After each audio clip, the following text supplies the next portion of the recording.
BFM Grand Lille et BFM Grand Littoral s'invitent pour 2 émissions au Louvre-Lens. Alors si demain, nous allons découvrir l'influence du musée sur les habitants et inversement, eh bien aujourd'hui, nous allons consacrer ce numéro d'Honore ses trésors au musée en lui-même et comment il s'inscrit dans le paysage lensois et régional.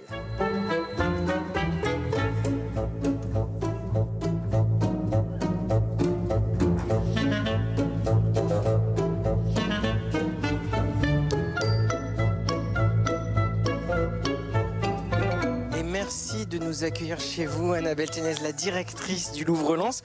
Bonjour. Bonjour. Merci vraiment parce que c'est un endroit magnifique. Alors, on s'est demandé avant de commencer la visite, quelle est votre œuvre préférée du Louvre-Lens et vous avez choisi l'allée de Sphinx. Pourquoi? Alors j'ai choisi l'allée de Sphinx. Alors je dirais que c'est pas uniquement une de mes œuvres préférées, puisque je dirais que l'endroit où on est, c'est l'endroit où les gens se photographient le plus dans la galerie du temps. Donc c'est l'endroit où les gens eux-mêmes deviennent des œuvres d'art. C'est vrai que c'est aussi un prêt exceptionnel du département des antiquités égyptiennes du Louvre et qu'on a installé de manière très emblématique pour nous dans cette nouvelle galerie du temps, c'est-à-dire de telle manière qu'on puisse la traverser, qu'on puisse prendre l'allée au sens propre, comme si on était dans un temple à Saqqara, à Memphis, dans l'Égypte ancienne. C'est ce que j'allais dire, c'est qu'on se croirait véritablement en Égypte. Ça fait 1 an que la galerie du temps s'est totalement renouvelée. Comment vous avez conçu cette nouvelle expérience de voyage dans le temps? On a gardé certains fondamentaux, c'est-à-dire la chronologie, le fait qu'il n'y ait aucune hiérarchie, ni entre les différents médiums artistiques, les sculptures, les peintures, ni entre les civilisations.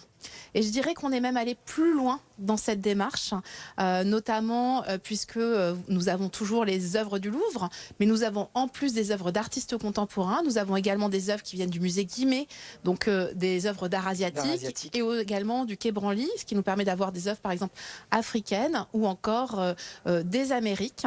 Et puis nous avons travaillé beaucoup dans la manière d'être en proximité des œuvres et d'avoir ce rapport presque à la fois impressionnant, mais aussi d'intimité, de proximité avec les œuvres. Il a quand même une histoire particulière, ce musée. C'est vrai que 3 veuves seraient allées plaider la cause de l'installation du musée ici? Alors c'est vrai, en fait c'est un moment d'une visite de ministre de Renaud de Vabre qui vient visiter le site potentiel et donc il rencontre ces 3 veuves qu'il invite à prendre le café, un café qu'on imagine un peu corsé. Oui, mais enfin, le ministre de la Culture a dû apprécier. Exactement, et où elles expliquent pourquoi c'est important que les œuvres et surtout le Louvre-Lens, le Louvre soit à Lens. Il y a combien de visiteurs chaque année ici au Louvre-Lens? Alors le Louvre-Lens, c'est environ 450 000 à plus de 500 000 visiteurs par an, selon les années.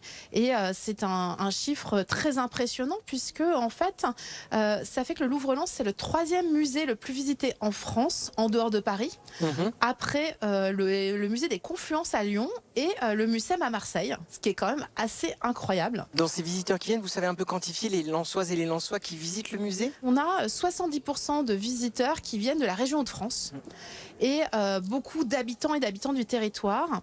Et ce qui est assez incroyable, c'est que si on devait diviser nos visiteurs en tiers, voilà, faisons un peu de mathématiques, eh bien un tiers de nos visiteurs viennent annuellement pour la première fois. Donc ils découvrent le Louvre-Lens pour la première fois.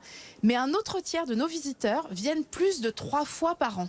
C'est-à-dire vraiment une fidélité assez incroyable qui fait que la visite du musée, ça devient un exceptionnel au quotidien. Si on veut venir tous les dimanches, on peut venir tous les dimanches. La Galerie du Temps, elle est gratuite. C'est une fierté pour vous, justement, cette réussite-là? Pour nous, c'est très important. C'est une vraie fierté, mais surtout, la fierté, elle est dans le fait de voir que les gens sont fiers de leur musée et que c'est leur musée encore plus que le nôtre, en fait. Et puis, d'un point de vue des visiteurs étrangers, en fait, il y en a aussi qui viennent visiter nos voisins belges, mais il y en a d'autres. Voilà, on a environ 10% de visiteurs étrangers. Évidemment, vous le dites, nos voisins belges aiment beaucoup le musée. Ils viennent très fréquemment. On a aussi notamment beaucoup de public anglais. Et nous avons une hausse très importante depuis l'été dernier du public allemand également. Et comme vous le savez peut-être, on vient d'avoir cette année 2 articles dans le New York Times. Donc les Américains aiment le Louvre-Lens. Ah bien, si les Américains risent, c'est plutôt pas mal. Alors, je vous promets pas qu'on a pu rencontrer des Américains parce qu'on aurait peut-être eu du mal à les traduire, quoique. En tout cas, on vous a demandé à vous aussi, qui visitez là en ce moment même la Galerie du Temps, ce que vous pensez de ce musée du Louvre-Lens. Vu qu'il y a beaucoup de choses de d'endroits différents, de pays différents, ça rapporte beaucoup de... Culturellement, c'était vraiment intéressant. Je m'attendais à voir que des choses de France, et non. Et du coup, au final, c'est surprenant et j'ai bien aimé. Pour avoir fait beaucoup de musées plutôt traditionnels, classiques, ici on a une architecture d'abord extrêmement épurée, où on circule facilement entre les œuvres. C'est vraiment très très agréable. Mon coup de cœur, c'est ce qui est derrière, là, c'est les archivols derrière. Voilà, j'y suis passé 3 fois, j'ai écouté 3 fois les explications. Écoutez, c'est merveilleux, c'est plein de belles choses que je découvre pour la première fois. Et c'est très sympathique, en plus c'est gratuit. Donc c'est avec grand plaisir qu'on y vient et on découvre toutes ces œuvres magnifiques. C'est notre petit Louvre à nous du Nord. On a quitté la Galerie du Temps pour être maintenant dans l'accueil, Annabelle Ténez. Un accueil qui est assez grand, qui est magnifique. Comment est-ce qu'on réfléchit cet espace incroyable et grand? Alors justement, il a été pensé pour qu'on s'y sente bien. Dès qu'on arrive par le jardin, puisqu'en fait c'est un accueil qu'on voit depuis l'extérieur. C'est un accueil où en fait on a le même niveau que le sol, entre le sol et le jardin, et où tout est transparent. Ce qui signifie qu'on y trouve tous et toute notre place. Il est très grand, en même temps il est calme. Oui. Et on y a des œuvres emblématiques de certaines expositions, comme le bulldozer cathédrale de Wim Delvoye, assez extraordinaire, en acier découpé, qui permet de faire un vrai cours sur l'histoire de l'architecture, tout comme sur la création contemporaine. Et c'est vrai que d'ici, on voit aussi bien notre incroyable boutique, où vous pouvez aussi bien acheter des livres que tous les cadeaux que vous pouvez vous faire à vous-même comme aux autres. Nous avons également à notre gauche la médiathèque, le centre de recherche, où on peut retrouver aussi bien un espace pour les enfants, pour les tout petits, où ça vous permet de faire une pause. Vous avez aussi des jeux qui sont disponibles, des livres en lien en rapport avec les expositions, et nous avons aussi des étudiants qui viennent comme une sorte de lieu agréable pour travailler, ou même des gens qui viennent télétravailler à cet endroit-là. Nous avons aussi la cafétéria, très important, pouvoir prendre un goûter ou déjeuner. Après le voyage dans la Galerie du Temps, on se pose un peu avant de faire les autres expositions, c'est important. Exactement. Et une autre chose qui est très importante pour nous, c'est qu'on a une aire de pique-nique intérieure. Et cette aire de pique-nique, elle est aussi disponible pour tout le monde. Donc si vous voulez venir au musée et pique-niquer au musée, vous pouvez également le faire. Alors venir au musée pour la Galerie du Temps, venir aussi pour l'exposition gothique qui cartonne, je vais le dire, c'est aussi montrer à quel point le Louvre-Lens, alors je vais dire, suit les tendances ou crée la tendance? Alors, je dirais qu'on essaie en tout cas de capter une forme, je ne sais pas si c'est d'air du temps, mais en tout cas de capter ce qui, à un moment, notamment en termes d'histoire, fait sens pour aujourd'hui. Et c'est vrai que notre exposition gothique est arrivée en même temps que la sortie de la 2e saison de Wednesday. Ce n'était pas forcément prémédité, mais en tout cas, ça dit quelque chose d'aujourd'hui. Évidemment, elle arrive aussi peu de temps après la réouverture de Notre-Dame. Et pour nous, c'était très important qu'on puisse y retrouver tous les gothiques, c'est-à-dire des bâtisseurs de cathédrales, à Gotham City, la ville de Batman, ou encore à Mylène Farmer. Eh bien, alors, on va vous donner une petite idée de ce que c'est que cette exposition avec un reportage de Paris-Sage-Avanchir. Vous ne verrez pas tout parce qu'après, ce sera à vous de venir la voir. Des grands chantiers des cathédrales du XIIIe aux gargouilles qui ont inspiré Victor Hugo au XIXe, l'art gothique a traversé les siècles. Il a connu un âge d'or dans le nord de l'Europe. Dans notre région, on le côtoie encore au quotidien. L'art gothique est présent sous la forme de l'architecture avec les grandes cathédrales de Picardie. Mais dans le Pas-de-Calais, la guerre de 1914-1918 a détruit beaucoup d'églises gothiques. Ce sont plutôt les sculptures comme celle que j'ai derrière moi, avec les anges d'Arras, vraiment qui subsistent. D'autres acteurs de la région font rayonner la culture gothique à notre époque. Ces deux sœurs font découvrir les codes de la contre-culture goth de la fin des années 70. Leur style est repéré alors qu'elles sont agentes d'accueil au musée Louvre-Lens. Le Louvre-Lens nous a vraiment laissé une carte blanche pour ça. Donc on a choisi vraiment des œuvres qui nous parlent, avec cette relation de la vie, de la mort. On va dire les principaux, plus beaux objets qu'on possède. Depuis 9 siècles, la culture gothique est pleinement ancrée dans la culture populaire. La culture gothique, elle est partout. Notamment, vous avez tous pu voir les affiches pour Wednesday, la série sur Netflix. C'est l'héroïne gothique. Le gothique, c'est un art qui fait rêver, aussi bien dans les cathédrales de la lumière que dans les souterrains de la contre-culture goth. Les 250 œuvres de l'exposition gothique sont à découvrir dès à présent jusqu'au 26 janvier. L'art gothique, donc une exposition incroyable. L'art gothique présent au Louvre jusqu'au 26 janvier. Vous savez déjà quelle sera la prochaine exposition temporaire? On peut le savoir? Oui, vous pouvez le savoir. Donc notre prochaine exposition temporaire s'appellera Par-delà les 1001 nuits. Oh. et elle nous racontera les destins des objets venus d'Orient et aussi comment ils ont influencé la création, aussi bien au Moyen-Âge que jusqu'à aujourd'hui. Et y compris, je vais vous donner une autre information, nous aurons également au niveau de la mezzanine et des réserves visibles, là où nous avions l'exposition Icônes venues d'Ukraine, une exposition de chefs-d'œuvre, d'une vingtaine de chefs-d'œuvre de la collection de la Comédie Française. Waouh, ah oui, là, on est véritablement dans la magie. Alors, allons-y. J'ai une baguette magique, Annabelle, et je vous propose, parce qu'il y a eu la liberté guidant le peuple, de la Croix, le scribassi qui est venu. J'ai une baguette magique. Je vous propose avec cette baguette magique de faire venir l'œuvre du Louvre que vous souhaitez le plus. Alors, allons-y, je le fais. Qu'est-ce que vous choisissez? Alors, je vais vous répondre que comme toutes les magiciennes, j'ai des secrets. Donc du coup, on ne saura rien, voilà. Il faut garder l'effet de surprise. Ah ben voilà, donc effet de surprise, donc peut-être que prochainement, on ne sait pas, on verra bien. C'est très bien, ça fait un petit teasing. Moi j'adore. Merci beaucoup Annabelle Ténez pour ce temps avec nous. On va poursuivre notre voyage avec le club de la région, le RC Lens, puisque depuis l'arrivée du Louvre-Lens, eh bien son histoire s'inscrit et s'est inscrite également dans ce musée. Alors comment le club de foot a intégré le musée, comment le sport et la culture se sont rencontrés, eh bien on va le savoir avec Benjamin Parot qui est avec Théodore Anjon.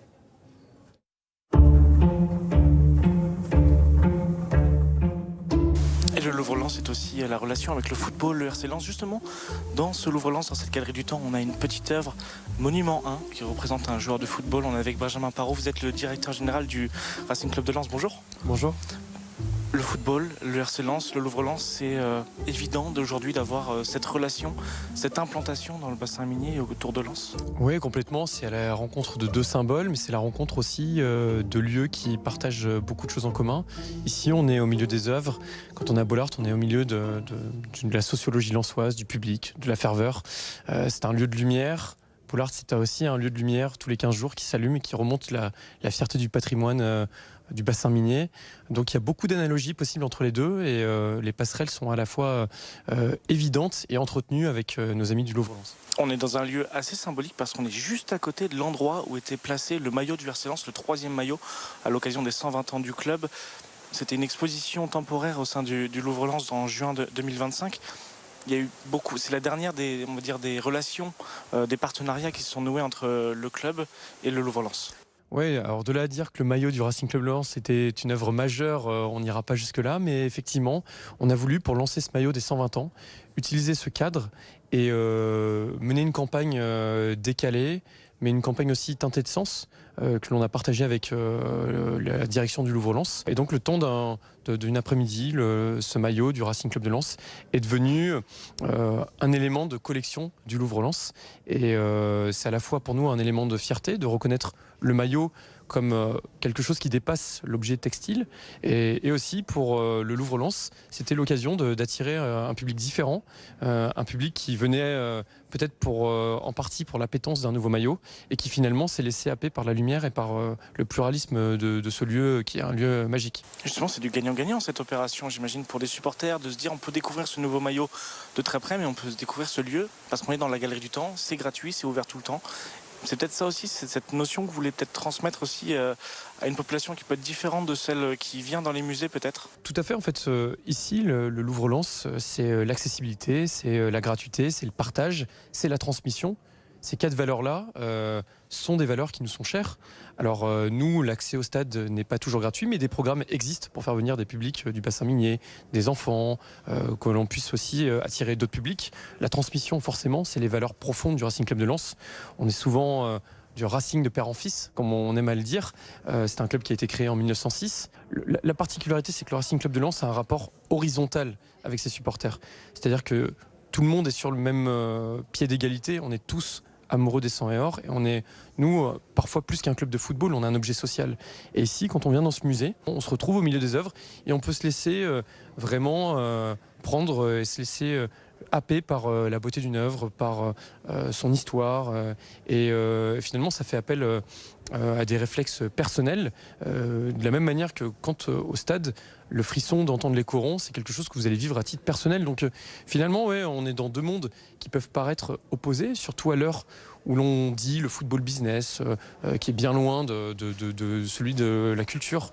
Mais en fait, dès lors que vous êtes un objet de médiation, un objet de transmission, vous êtes finalement sur un registre qui peut être similaire. Il y a des connexions qui sont évidemment logiques. Ce que je vous propose, Benjamin Parot, c'est de sortir. On va aller dans les jardins du Louvre parce qu'on peut voir Bollaert. C'est vraiment à côté. Effectivement.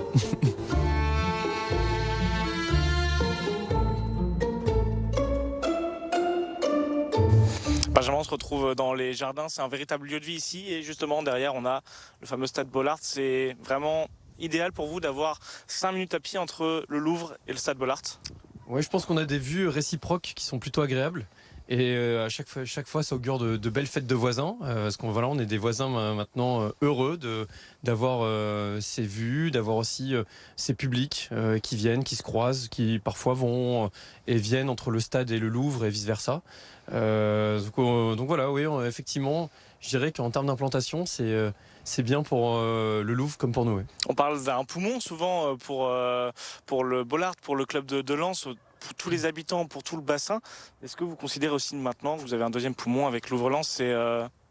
Oui, c'est un deuxième poumon. Ça peut être ici, ce chemin peut être l'artère aussi, si on va aller encore dans le champ métaphorique. Mais effectivement, oui, c'est deux poumons forts. Je dirais que Bollaert est un poumon social qui vient faire vibrer la fibre régionale et qui vient... le slogan du Racing Club de Lens, c'est « Fier d'être lensois ». Ça dit en peu de mots l'attachement des gens à un club et qui dit que ici, chaque samedi, tous les 15 jours, on vient revendiquer ce que c'est que d'être fier d'être lensois. Et si cet autre poumon dont vous parlez vient de manière plus continue attirer un public qui vient peut-être d'autres régions et qui voit que Lens est connu pour le football, mais aussi est connu comme étant l'autre place forte du Louvre en France. On a parlé tout à l'heure du maillot qui a été exposé au sein de la Galerie du Temps. On a d'autres moments qui ont été importants dans les partenariats. On a aussi ces moments entre les Red Tigers, le Louvre-Lens, le RC Lens pour faire du graphe, notamment pour décorer la Tranin. Ça fait aussi partie de l'histoire du RC Lens et de son lieu, le Bollaert. Ouais, c'est un projet très emblématique. On a mis à profit ce partenariat-là pour créer des visuels dans notre enceinte qui est bétonnée, qui était un petit peu nue et donc qui avait besoin d'être apposé un petit peu d'histoire. Et donc il y avait un triple sens, déjà le sens identitaire, donc de mettre en avant les légendes au sein du stade. Deuxièmement, le sens partenarial, que ce soit le Louvre qui nous accompagne là-dedans, dans cette démarche-là. Et troisièmement, ceux qui ont graffé en lien avec les médiateurs du Louvre, c'était des enfants qui ne pouvaient pas partir en vacances. Donc il y avait aussi une vocation sociale, caritative, donc qui elle aussi fait sens pour nous. Et si on fait un dernier récap de tous les partenariats assez visibles qu'on a eu, on a évidemment le RC Louvre qui était l'exposition pendant l'Euro 2016. On a aussi Parc en Fête dans les jardins ici chaque été pour des animations sportives. Quels sont les prochains projets que vous souhaitez mettre en place avec le Louvre-Lens et le RC Lens? De la même manière ici qu'il y a une réserve d'œuvres, nous il y a une réserve de projets qui grandit chaque année. On a un projet qui pour l'instant n'a pas éclos, mais qui pourrait être très porteur et qui ferait justement, qui mettrait de manière sonore, qui mettra en perspective de manière sonore, la relation et la filiation que l'on peut faire parfois, qui n'est pas toujours évidente, entre sport, culture. Donc ce projet-là existe, il a été travaillé. On espère qu'il verra le jour, mais oui, il y a beaucoup de choses encore. Une expo avec les chants des supporters, les corons et tout, qui pourrait, en se baladant au sein du Louvre-Lens, on pourrait l'entendre en se baladant, ça. Alors, c'est pas une expo, mais on verra si ce projet va être dévoilé à un moment ou un autre. Mais effectivement, il ferait appel au sens auditif et il serait plein de références. Oui. Merci Benjamin Parot. On suivra évidemment attentivement peut-être cette œuvre qu'on verra en relation entre le RC Lens et le Louvre-Lens. Moi, ce que je vous propose, c'est de retrouver Emmanuel justement toujours dans les jardins du Louvre-Lens et on va parler de l'héritage du bassin minier avec l'Office de tourisme Lens-Liévin.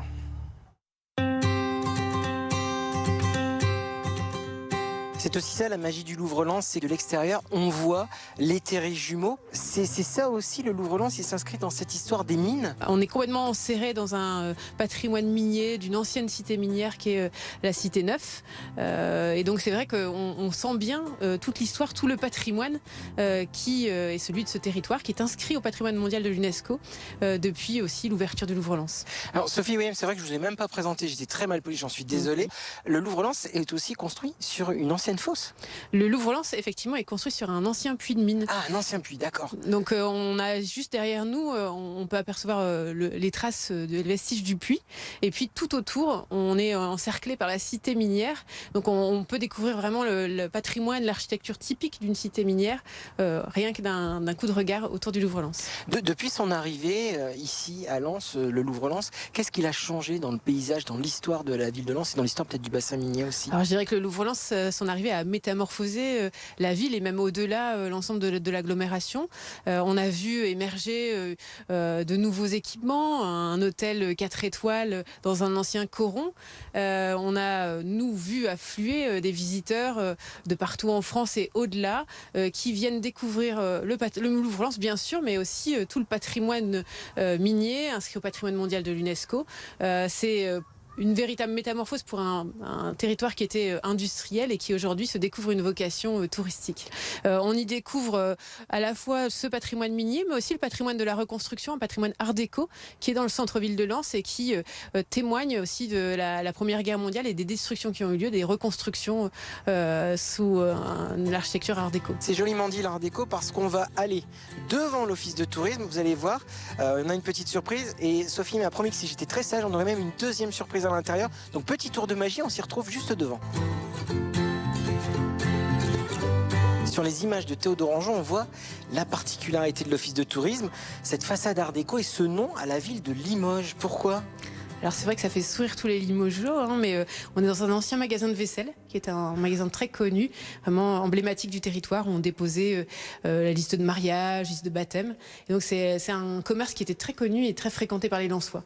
Alors Limoges, c'est aussi un heureux hasard parce que Annabelle Ténez, la directrice du Louvre-Lens, et Benjamin Aparo, qu'on a vu juste avant, le directeur général du RC Lens, sont originaires de Limoges. Ça, c'est un hasard heureux pour Il faut croire qu'ils étaient vraiment destinés à nous rejoindre. En tout cas, ils jouent ici à domicile, on va dire, comme on dit ici à Lens. Et c'est vrai que tous les deux, à chaque fois qu'on a eu l'occasion de passer cette porte, ils ont eu un petit coup de cœur. Je sais que notamment Benjamin est très attaché à sa ville d'origine. Comment l'Office de tourisme s'inscrit dans l'histoire du Louvre-Lens? Alors l'Office du tourisme, effectivement, c'est un partenaire clé du Louvre-Lens. On travaille en permanence ensemble. On a créé des services, on loue des vélos, on prête des parapluies, on vend évidemment de l'artisanat local et puis des produits du terroir. C'est vrai qu'on a créé toutes les conditions pour que les visiteurs du Louvre-Lens à la fois soient très bien accueillis à la manière lensoise et qu'en même temps ils découvrent l'ensemble du territoire parce que il y a évidemment le Louvre-Lens, mais derrière c'est aussi, on en parlait, de tout le patrimoine minier, les sites Première Guerre mondiale. C'est une destination globale en fait qui est à découvrir. Puisque on parlait de comment le Louvre-Lens s'inscrit dans l'Office de tourisme et inversement, parce que on se souvient l'année dernière pour le renouvellement de la Galerie du Temps, de cette grande manifestation tout un week-end pendant la Sainte-Barbe et encore cette année. Effectivement, et on a créé un festival à l'endroit de la Sainte-Barbe. Donc la Sainte-Barbe, c'est la sainte patronne des mineurs, des pompiers et des artificiers. On a créé un festival Art et Feu. Le 4 décembre, c'est aussi la date d'arrivée du Louvre-Lens sur le territoire. Et donc elle a cette double symbolique, cette date, à la fois la tradition, l'ancrage local et en même temps le renouveau du territoire par la culture. Alors Sophie, je pense que j'ai été suffisamment sage, tout au moins si moi non, nos téléspectateurs l'ont été, et vous aviez une petite surprise. Ah oui, c'est vrai que je voulais vous dévoiler un lieu qu'on connaît encore pas bien. C'est un lieu qu'on a créé qui est vraiment un bébé du Louvre-Lens. C'est l'Académie de l'Hospitalité, parce que j'ai parlé de tous les trésors qu'on avait sur ce territoire, mais l'un de nos plus grands trésors, ce sont nos habitants. Ils ont cette qualité d'hospitalité, ces qualités humaines qui les prédisposent au métier de l'hôtellerie et la restauration. Et donc on a créé un espace pour faire en sorte que ces habitants éloignés de l'emploi mais avec de grandes qualités humaines puissent prétendre au métier de l'hôtellerie et de la restauration qui sont, vous le savez, en tension. Et donc c'est un espace de formation dédié à l'hôtellerie et à la restauration. Alors on regarde, vous nous ouvrez la porte, allez. Donc suivez-moi. Oui, je vous suis, Sophie. Alors c'est vrai que là, vous allez rentrer dans l'académie de l'hospitalité. Ah oui, vous On ne mentez a- pas quand vous parliez Ah de non, c'est formation, une vraie métier de la cuisine. C'est... Tout à fait. Ah Donc, oui, c'est assez On a incroyable. un très bel atelier de cuisine dans lequel nos stagiaires découvrent le métier de commis de cuisine, mais aussi le métier de serveur en salle. On forme sur 4 métiers, agent d'accueil évidemment avec l'office du tourisme, commis de cuisine, serveur en salle et agent d'étage dans le meublé. Donc si je puis dire, l'académie de l'hospitalité, elle découle aussi du Louvre. Elle découle du Louvre-Lens parce qu'avec l'arrivée du Louvre-Lens, on a plus de 1500 chambres lits qui sont créées sur le territoire. On a des restaurants qui montent en gamme et qui peinent à trouver de la main-d'œuvre qualifiée. Elle est aussi en lien avec le Louvre-Lens parce que le Louvre-Lens en fait intervient dans la formation comme le Racing Club de Lens. En fait, on a mobilisé toutes les expertises du territoire pour aider nos stagiaires à monter en compétences. Donc au Racing Club, on apprend ce que c'est que l'esprit d'équipe qui est nécessaire dans le moment de mobiliser une brigade. Et au Louvre-Lens, on apprend le sens du détail, la médiation, comment présenter une assiette comme une œuvre. Bien, alors je crois que, allez, moi j'étais vraiment très sage. Il y a une dernière petite surprise qui va nous permettre de faire une belle conclusion avant l'émission de demain. Tout à fait.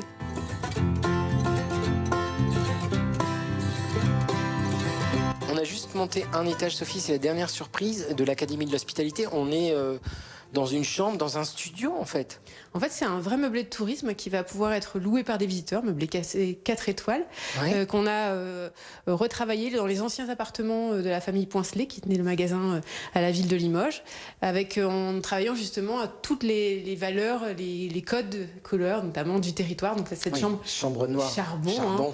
Et c'est vrai que c'est un lieu qui sert à nos stagiaires d'application. C'est là qu'ils apprennent à refaire des chambres, refaire des lits. Et en même temps, c'est un meublé de tourisme qu'on pourra parfaitement louer pour 6 personnes. Voilà. C'était une idée de sujet, pourquoi pas pour la suite. En tout cas, un grand merci Sophie, parce que c'est une très jolie conclusion.